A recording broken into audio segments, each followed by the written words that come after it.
people should just realize that I'm not going to have any sympathy for any of those things, when someone says it's difficult, because there is a lot of things in life that are difficult. And you have to ask yourself the question right off the top, are you going to be one of those guys that are going to go and back off every time something is difficult? Or do you want to be one of those guys that says, look, it doesn't matter if it's easy or difficult or most difficult, I'm going to go and crush through it. That's me.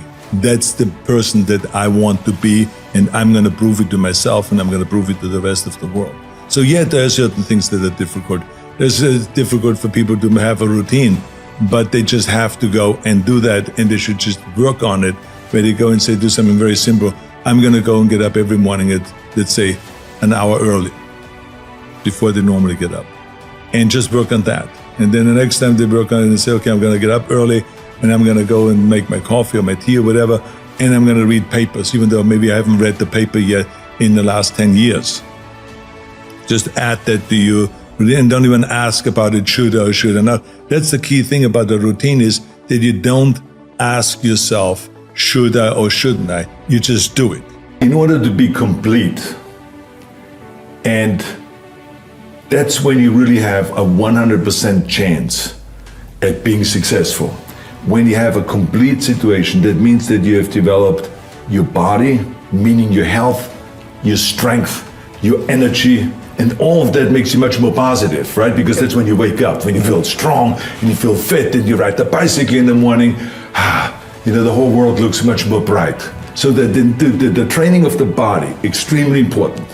The training of the mind, extremely important. That's why I say to people, I say, you got to educate yourself, you got to read something every day, you got to learn a new language, you got to just always improve and look at what can you do to improve your business or your life in general. So to develop the mind, and then to develop the spiritual side and the soul, extremely important also. So if we put those three things together, we have total completion. And this is why the physical training, and I'm not talking about wanting to win Mr. Olympia, no. We're talking about just take some light weights and do your reps. Pump up the body, and get some blood in there. Then go and run. Go and run the stairs. Go and exercise. Go to a yoga class. Do some weight training. Or when you have kids, go out and play sports. Go football playing and go soccer playing and tennis playing and this, whatever you can. That is what creates kind of life in you, and therefore more enthusiasm, and you have a much more positive outlook in life. The bottom line is that you can train any time of the day. We learned that very quickly. And so I kind of continued on with the tradition. I did 2 hours of working out in the morning and then 2 hours in the evening. And that routine was automatic. I didn't even think about it. My entire time in my bodybuilding career, I always trained twice a day, and never ever did I ask myself the question, should I go today and do the evening training? Or should I get up in the morning? I always got up at 5, 6 o'clock, always. And at 7 o'clock I worked out. The bigger your goals are, and the more outrageous they are, or especially if someone else has never done it, then the people will always say, this is crazy, this will never happen, you cannot do that, it's impossible, and all those things. And so, we have heard all the naysayers and everything like that, and you just cannot pay any attention to that, because it's just the way it is. And so I always feel like, if I can see it, and if I can believe it, then I can achieve it. I have a routine which basically means they do something where you don't have to think much, if at all. Like, I believe that routines are very important. It's kind of like the foundation, like to a house or to a building or to anything. So that means that if I get up in the morning, part of my routine is to get up in the morning at, let's say, 5 o'clock.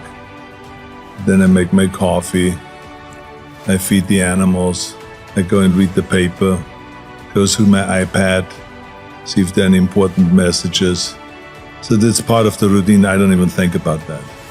I also, part of the routine is that I have my bike already mounted on the back of my car. I drive down and then take it off and I ride with the bike to the gym in the morning around 6 o'clock or so.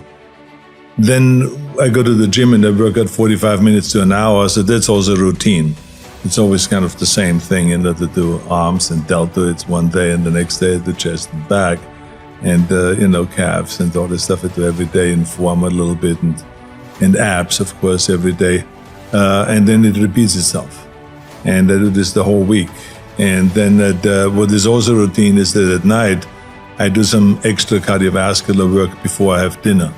So I go for, in my home gym here, I go upstairs and go for half an hour and do the arm cycle, or the treadmill, or the life cycle, or something like that is cardiovascular.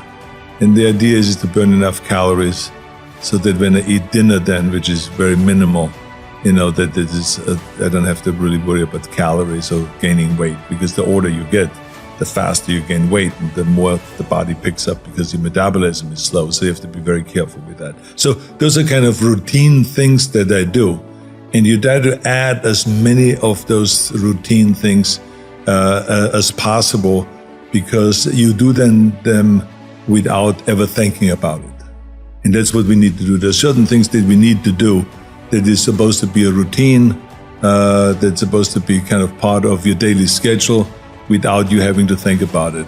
And so that's basically my kind of routine, and I'm a big believer in that. I think the biggest mistake is that you go to the gym and you go through the motion, but you don't really have your mind inside the muscle. So when you do a bicep curl, I can't just stand there like this. Yeah, you can. I've seen the guys training with me also 4 hours a day, 5 hours a day, but they look like shit. And why did they look like shit? It's because they didn't concentrate. They did the same exercise, but they stood like this, and then they looked sideways, kind of like they were bored, because they didn't even know why they were training. They were not inside that bicep or inside that lat when you do the rowing and you pull back and you flex the upper back and the center back, and then you let it down and you stretch it and you think about that the wing is coming out now, or like a curtain is opening up. We always thought about the curtain, right? This is when we did our lat spread. So you got to think about those things. When you do calf raises, and I do my donkey calf raises, I got to be inside the calves and to make them split, to make them open up when those guys sit on top of it. First 3 guys, then I have one guy jump off, and with 2 guys, then I have another guy jump off, and then there's one guy left on my back sitting and doing donkey raises. Some people looked at it and said, this guy's doing some kinky singing. But anyway, there was something else. It was strange. They didn't know what we were doing. But I tell you got to be inside the muscle. The same is when you do chest. I mean, when I'm finished with the bench press, immediately I step in front of the mirror and I flex. I hit the shot. I want to see everything, how it works, right? And the same is with the cable crosses. When you do afterwards cable crosses, I want to always see what happens. Because I was so enthusiastic about, achieving my vision and turning my vision into reality, and winning one championship after the next, there was always excitement and enthusiasm there. So when I went into the gym, I put my gym bag down and I immediately attacked the weights. There was many times we started out by doing maybe 3, 4, 5 minutes of ab work in the beginning to warm up, to do maybe 500 Roman chair sit-ups or something like that to warm up, and then we got right into it, or we go right into the whole thing. But it was right away, warm-up set, then the next weight up, boom, boom, all the way to the top until you just can't do it.